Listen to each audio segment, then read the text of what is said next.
শেষ ঠিকানা যদি 3.5 হাত মাটি হয়, তাহলে কিসের তো ক্ষমতার দাপট? ভোর 5টায় মৃত্যু, সকাল 6টায় জানিয়ে দেওয়া হবে মাইকে, 8টায় শেষ গোসল করানো হবে, 9টায় তোমাকে নতুন কাপড়ে সাজানো হবে, জোহরের নামাজের পরে তোমার আলিশান বাড়ি থেকে বের করে নিয়ে যাওয়া হবে, 2টায় তোমার জানাজার নামাজ পড়ানো হবে, 2:30টায় তোমাকে কবরে নামিয়ে ফেলা হবে। মাটি দেওয়া শেষ হয়ে গেলে কেউ তোমার জন্য দোয়া করবে, আর কেউ চলেও আসবে। এই তো জীবনের শেষ আয়োজন।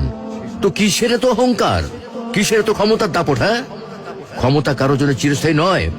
অন্যায় ভাবে কাউকে ঠকালে একদিন ঠিক নিজেকেও ঠকতে হবে, এটাই নিয়ম। হ্যাঁ, এটাই নিয়ম। ভোরের সূর্যোদয়ের আলোতে যে পৃথিবী আলোকিত হয়, সন্ধ্যার সূর্যাস্তে তা আবার হারিয়ে যেত দেখি।